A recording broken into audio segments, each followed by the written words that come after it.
People here will be interested in hearing what the Secretary Pompeo would like to say. Yes. Yeah. First, let me start with something light. That is, people here are interested in how you lose weight, especially right after lunch. Okay. Yeah. So I haven't lost any weight while on my visit here. Food has been so fantastic. I'm going to have to get back on my serious health effort when I leave. Look, it was pretty straightforward. Just try to eat healthier and work out more, and it was no more fancy than that. Just it? That's it. I wish I had a better answer. I wish I had a secret. No secret. Okay. So that's how you explain that you lose like 60 kilos? Something like that. Okay, yeah, that's impressive. And then the next, and also it's like questions. Do you plan to run for the president, Mr. Secretary? Yes. So I don't know what will happen in 2023 or 2024. I've been working on this mission set, though, this mission for protecting democracy and freedom in my country. And the last 4 years I had the opportunity to try and help countries around the world be good friends with the United States and help build out freedom and democracy there as well. I don't know what 2024 will bring. I only know that I will continue to be in this fight. It matters to all of us. It matters to this great place, for the people of Taiwan. We need to defend human dignity and sovereignty, and we need to draw this line between tyranny and democracy so cleanly, so crisply, that we can preserve it for the next generation. I'm going to keep working at that, whether I end up going back into government service or not. Only the Lord knows at this point. So how about time beyond year 2024? What's that? You're talking about year 2024, but how about beyond that? It's hard to know. Okay. We have big elections coming up in just a few months in November in the United States. I hope that we'll elect across the board people who care about the relationship between the United States and Taiwan and freedom, protecting freedom in our nation as well. Thank you. I forgot that because we have interpreters here. So those two questions, would you like to translate? 没问题。好的，首先就减肥的问题，庞佩奥国务卿他表示说，并没有什么样的诀窍，就是运动跟吃健康一点。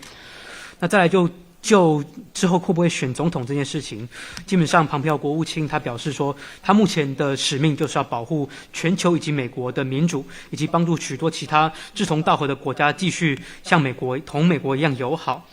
那基本上往后面的时间会持续这样子一个工作，会持续的去维护全世界的尊严跟主权，并且划清暴政以及民主之间的界限，而且会持续保护下一代能够享有这样子的尊严跟主权。那无论会不会回到政府工作，那基本上都会持续这样子的使命。Thank you. And then the next question is about the Ukraine. That is the notion. Today Ukraine, tomorrow will be Taiwan. It's highlighted by some American think tankers. The question is that, do you agree with this belief or these descriptions? And how would you like to describe about the Ukraine-Taiwan's connections?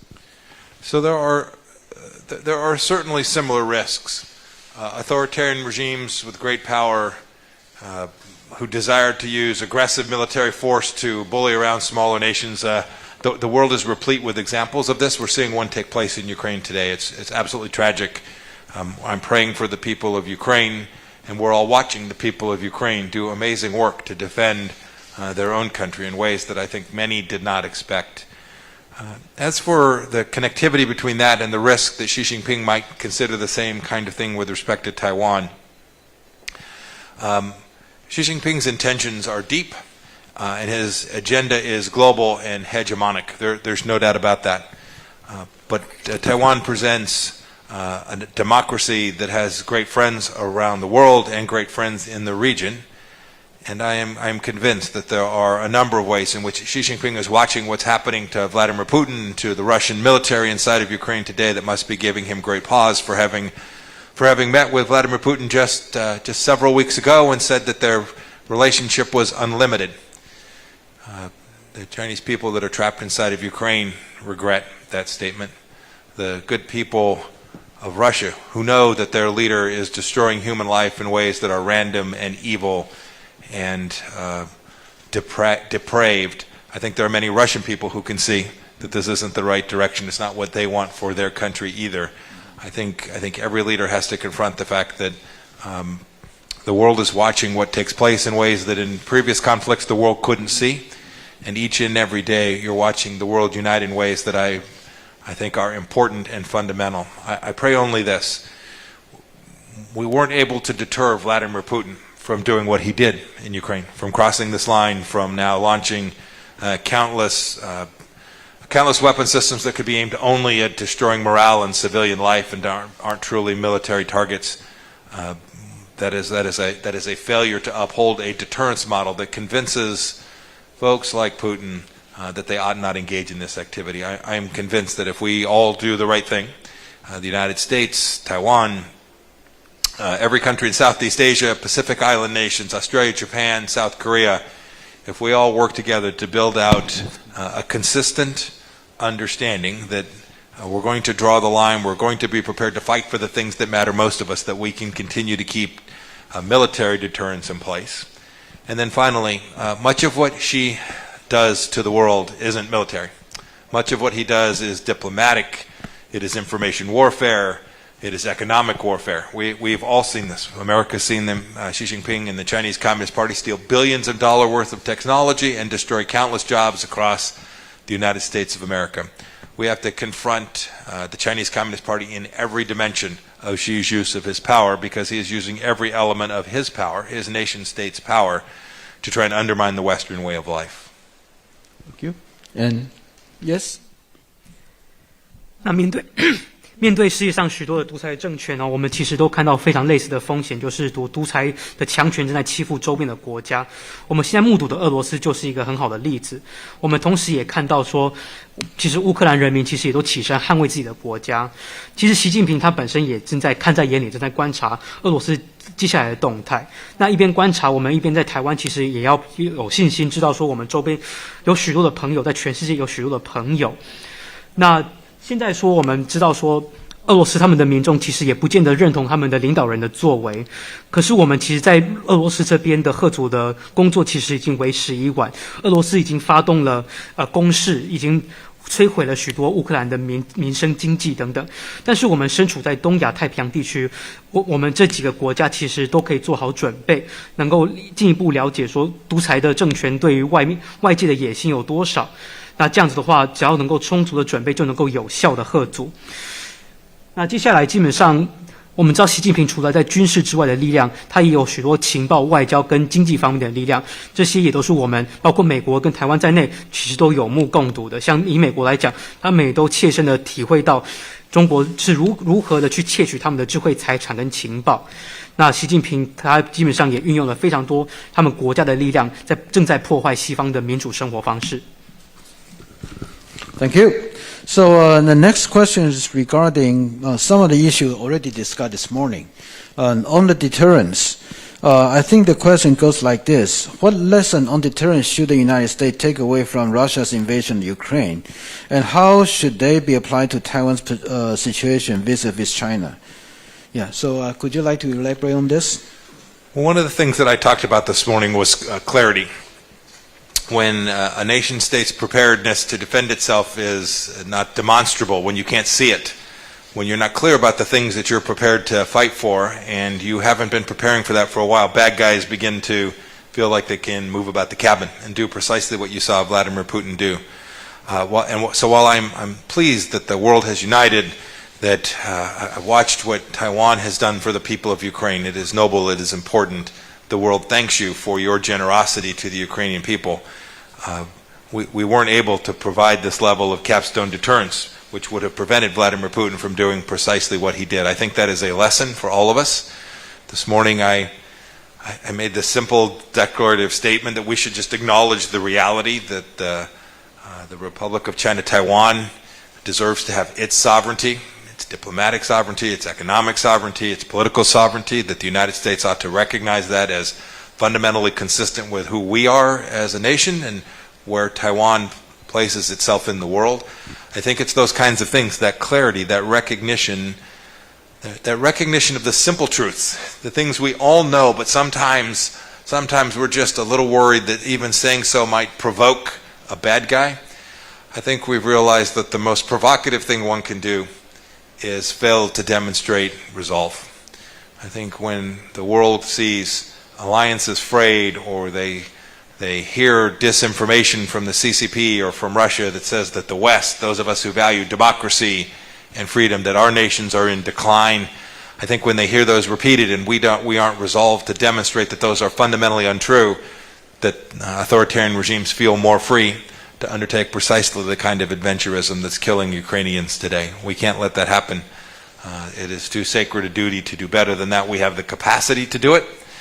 I'm confident that we all have the will to do it. It will take determined leadership to execute that, and I'm counting on the United States and Taiwan to both be part of leading that model, which will create a system which prevents authoritarian regimes around the world from using force to try and destroy the people of a sovereign nation. And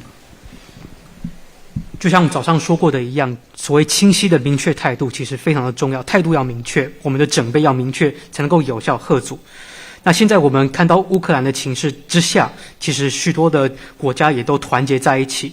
那当初要吓阻俄罗斯这样子的工作基本上已经失败了，使得乌克兰目前深陷战火当中，这是我们的一大教训。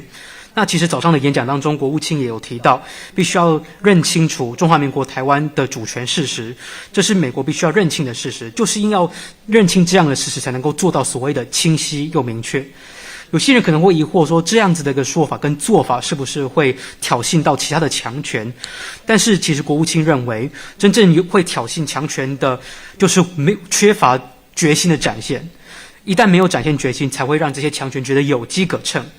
只要我们觉得害怕，只要我们相信了许多强权的宣传，说西方跟民主的世界正在走下坡，像这样子的非事实的宣传的话，那其实我们都会受害。事实上，乌克兰已经受害了，我们要汲取这个教训。那此时，美国跟台湾应该要做的就是设立一个体系，透过这个体系，使得强权不会用武力去摧毁我们的生活方式。Yeah, the next question is also about the Ukraine-Taiwan. It's like this. The Russia-Ukraine conflict has made Taiwanese nervous about the situation across the Taiwan Straits. What concrete steps can the United States, you think, can take to de-escalate the situation? You know, I've talked about this already. There are three pieces of this. The first is, I think one of the lessons from what Vladimir Putin has done is that we need to make sure that every freedom-loving nation is more dependent on other freedom-loving nations and less dependent on authoritarian regimes.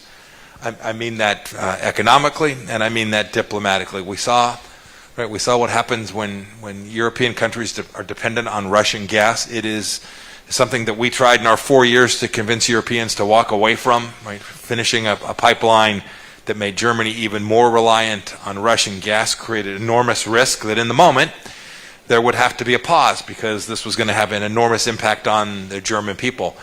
We need to make sure that our economic relationships are with friendly nations, rights-respecting nations, freedom-loving nations, and much less connected to those that in the pinch, in the moment when they might want to act in a way that's counter to our desire to protect our way of life, our families, that will have economic challenges.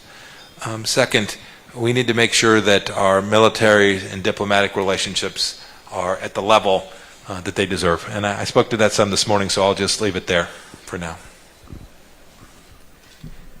那其实这一点基本上可以分三个部分。首先，其两部分我们来讲就是说，普丁的所作所为其实也给了我们一个教训，就是说，其实爱好自由的国家之间必须要多增加彼此的依赖跟合作，而比较减少依赖对独裁强权的依赖，尤其是在经济跟外交方面的依赖。像是说，最近我们也看到了，就是说，其实在欧洲方面呢，我们也长期看到很多的国家，包括德国在内，都很依赖俄罗斯的天然气。其实庞皮奥国务卿在他任内呢4年当中，其实也一直在劝导欧洲国家，尤其是德国，能够减少对天然气的依赖。不然的话，尤其像像德国这样子的国家就会受到很大的冲击。那在经济上面一定要去多多去跟其他的自由爱好的国家、跟尊重人权的国家彼此之间的互相的合作，才能够有效的去保护我们自己的生活方式跟我们各自的家庭。再来第二点是军事跟外交方面，因为早上的演讲其实讲得非常多，就不在此赘述。Yeah, Mr. Secretary. Then next question regarding the cross-relation, also connected with the Russia-Ukraine conflicts. Well, Russia's invasion of Ukraine. The thing is this: I think people in Taiwan, they generally they're so convinced about the United States intelligence capabilities, especially how they correctly predict the Putin will invade Russia. It will invade the Ukraine. And the question is this: what do you believe in the likelihood of China taking Taiwan by force? There were the reports, or in the Senate hearing, that the former Indo-PACOM commander said that the war on Taiwan could happen within 6 years. Mm-hmm. So on this backdrop, how do you think about the likelihood about Chinese and war on Taiwan? Yeah, one can't answer the question about the likelihood of this in a static way. It depends. It depends on how we respond and behave. It depends on the work that we do. It depends on our willingness to listen to Taiwanese leadership who tells us we need certain equipment, we need certain training assistance. You all are prepared to expend your money to purchase these systems. We should be prepared to help you train and use them effectively as well. So you can't answer how likely it is in a static way, because it turns on the willingness of the Western world to demonstrate that the costs for Xi Jinping engaging in that kind of activity are just too high. The last thing I want to say about this is, and I think this is really important, most of the conquest that Xi Jinping has achieved during his time hasn't been undertaken militarily. It's been done through his use of the Belt and Road Initiative. It's been done through his use of information operations around the world. It's been done through influence operations around the world. It's been done by using enormous economic power of the Chinese Communist Party to coerce small governments and say, boy, if you recognize Taiwan, we will stop sending tourists or visitors there. This just is an example of how they've used their economic power. So when one thinks about cross-strait relationships and the risk of Xi Jinping behaving in a way that is aggressive with respect to Taiwan, one shouldn't simply think of ships and planes and artillery, but one should think about yuan and diplomacy and information.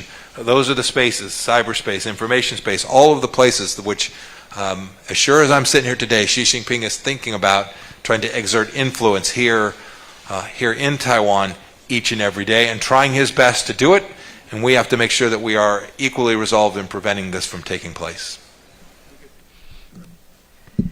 那我们在谈两岸方面的风险的时候，不能用静态的方式谈，因为其实有很多的任何事情发生的几率，必须要看台湾方面跟西方国家在因应方面、在准备的公众方面，以及在决心的展现的方面，到底做得多好跟多少。例如说像我们像以美国来讲，他们就会比较希望说能够去多倾听台湾的高层怎么样去表达对于军事设备的需求，对于军事训练的援助的需求。那这个时候，如果台湾已经展现决心，愿意出一笔钱去来购买特定的一些装备的话，那美国自然也会想要去提供相关的训练，去训练台湾的军事的单位，去做进一步的准备。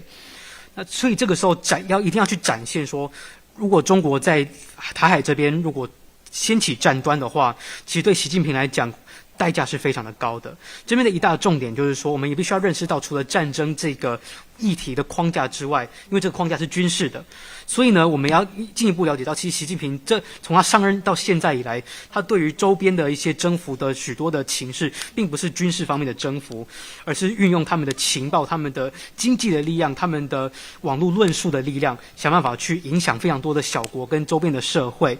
像例如说，以经济来讲好了，中国共产党就特别擅长去用经济的手段威逼这些周边的小国，说如果他们承认台湾的话，就会减少这些国家的，比如说中国赴这些小国的观光的人数等等。所以在这个时候呢，我们必须要去了解说，习近平他在军事以外，在经济或者是外交方面的其他的攻势会带来哪些风险？这是一并要讨论的。Mr. Secretary, I am going to pose several questions regarding China-Russia here. I think the first question is that many people think that China benefits most from the current conflict in Ukraine, as both Russia and West are struggling. And there are several speculations about the origin of this Russia's invasion of Ukraine, whether China not only knows beforehand, but also encouraged it in order to achieve the result or not. But there are also some speculations in the past regarding the differences between China and Russia, and also the China this time, for example, did not endorse publicly about Russia's position on Ukraine. So those are the different pieces of the fluid situation, and how would you like to comment on those? I don't know how much Xi Jinping knew about Vladimir Putin's intention. I know that we all knew since the fall that he was stacking forces in parts of his country that looked to all the world like there was going to be an attack, and in fact that's what resulted. Xi Jinping would have known that as well. Xi Jinping has now provided not only rhetorical support, right, the statement before the Olympics which said that they'll have unlimited friendship. He has certainly lived up to that during this conflict. He has not done what he needed to do. As a member of the UN Security Council, they should have made clear that aggression against a sovereign nation was unacceptable. They chose not to do that. And so I don't think we should give any quarter to Xi Jinping in terms of him having tried to play this both ways. Xi Jinping has not done the things that nations must do when other nations are attacked and are victims of aggression. I will say this too. I think he's watching. I think Xi Jinping is watching this in the same way that he watches the people of Taiwan. You all are an enormous nuisance to him, just by the fact that you get up every day and you take care of your families and you go to work and you live in freedom and democracy. I think Xi can see this. I think he doesn't want his own people to see this. I think Putin's suffering the same thing. I think as the Russian people learn of the atrocities that are taking place in Russia today, I think as they see what Putin is doing to these women and children in Ukraine, I think this will redound much to Putin's detriment. You should know that I think Xi is watching. He doesn't want this nation to have its sovereignty, because democracy flies in the face of everything that allows him to continue his authoritarian regime. If the 900 million, if the billion Chinese people who aren't part of the Chinese Communist Party were to have their way, I am convinced they would like to live more like people do here in Taiwan than the people do there on the mainland. We've tried for years, the world, the West, a theory that we began in the United States in the 1970s that said if we engage more with the Chinese Communist Party, we will make them richer and we will make them, the people of China, freer. We were half right.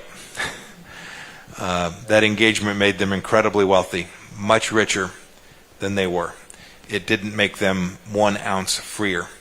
And the work that we do, the work that our two nations do together, is sending a message to authoritarians like Putin and like Xi and like Chairman Kim and the Ayatollah. The list goes on.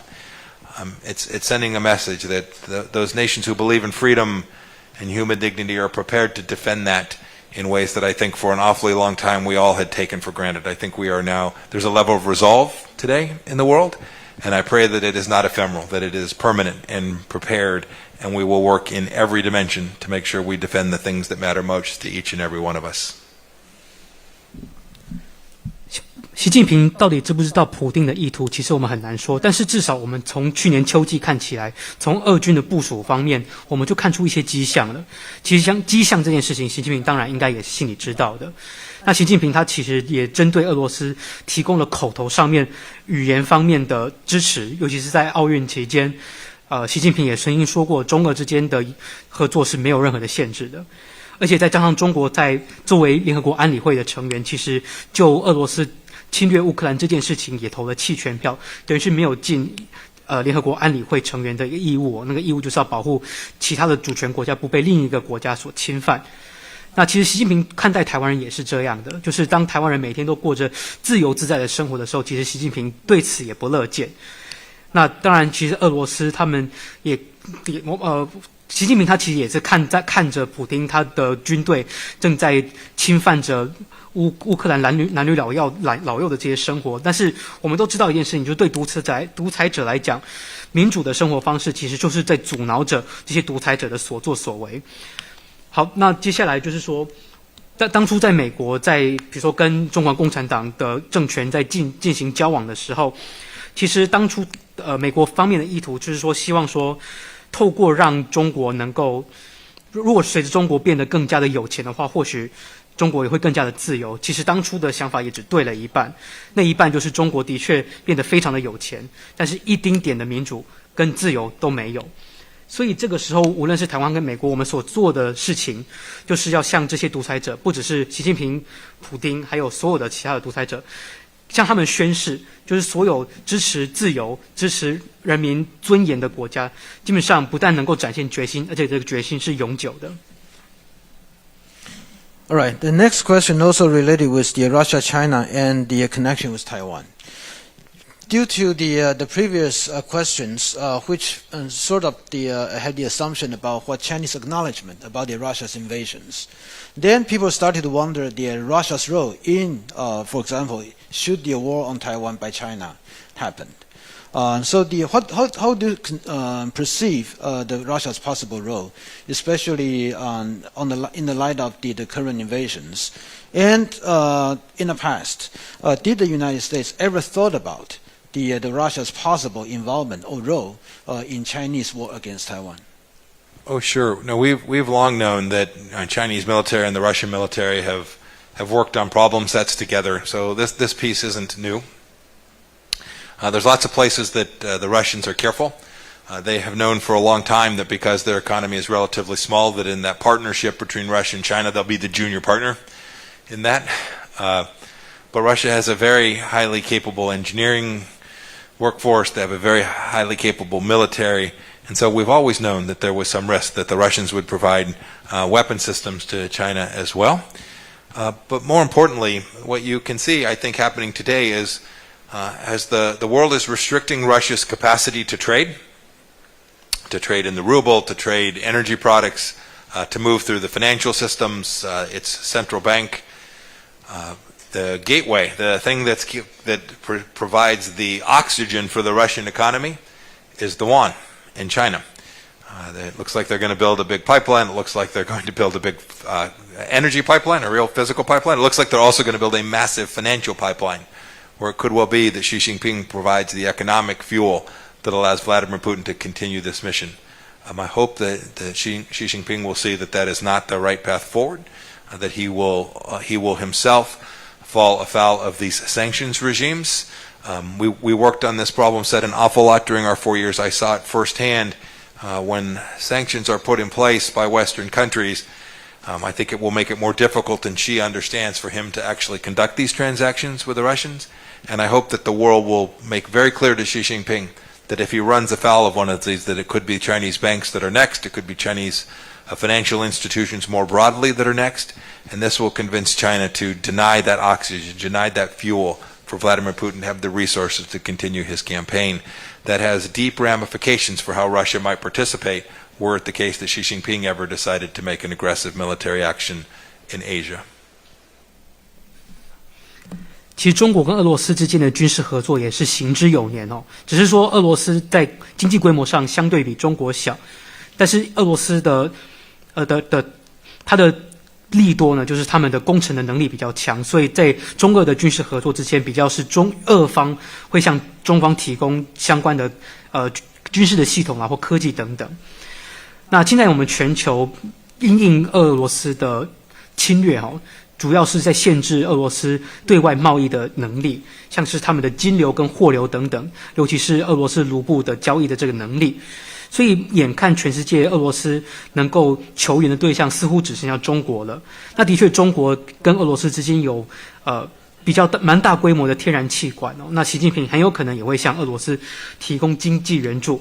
我们只是希望习近平能够看得出来说，这样子做向俄罗斯提供援助并不是正道，因为在国务卿他的任内4年，其实也都看得很清楚，基本上只要有西方的制裁这样子的力道下去之后呢，像被制裁方向是俄罗斯这样子的国家，其实对外的交易其实是更难的。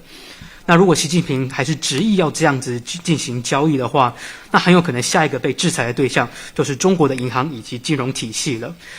那接下来俄罗斯它的动作会怎么样？中国的动作怎么样？那也会看说这些制裁的力道跟相关的援助的力道会怎么样影响这些国家在亚太地区的动作。Yeah. So the next. Okay, so I was alerted that I'm sorry that we really had to cut short of this press conference because I was alerted that the secretary also has other engagement, emergency just come in. So this is the last questions. Well, I combine two of them together. The question is, how do you view your purpose come to Taiwan? That's a simple one. Another one is about, could you explain that the rationale behind in your last decision as a Secretary of State in lifting and all the restrictions about the U.S.-Taiwan official engagement, and some people would like to ask that why that did not happen earlier? Yeah. So that's a fair question. Why did it happen earlier? Look, the decision to treat Taiwanese diplomats coming to the United States the way we treat other diplomats was based on the fundamental idea that says this is, in fact, a sovereign nation, and the United States ought to treat Taiwanese diplomats no different than we treat diplomats from any other country. For years and years and years, we'd not done that. There, barnacle upon barnacle, new rule upon new rule, all, frankly, with an idea to somehow pacify or appease the Chinese Communist Party to not anger the leadership in Beijing. That made no sense to me. Why it didn't happen quicker? Bureaucracies are hard to move. We wanted to be thoughtful about how we did it. We wanted to make sure we did it in a way that was complete and transparent, and there was no intent to surprise anyone. It was simply a matter of getting America to the right place, to get to the right outcome. My trip here is perhaps a worthy place to conclude this interview. I had wanted to come here for an awfully long time. With COVID, it has proven more difficult than I wish, but I wanted to come here because the people of Taiwan are so deeply wonderful and loving of the central ideas that we have in the American founding as well. This idea that liberty matters, this idea that freedom of speech matters. I joked this morning, I was greeted by protesters when I arrived. It reminded me of home. These are what rambunctious democracies do. And I wanted to come here to say thank you to the people of Taiwan. They were such good friends and partners of the United States, not only during my time as Secretary of State, but in my previous role as the intelligence chief in America and while I was in Congress as well.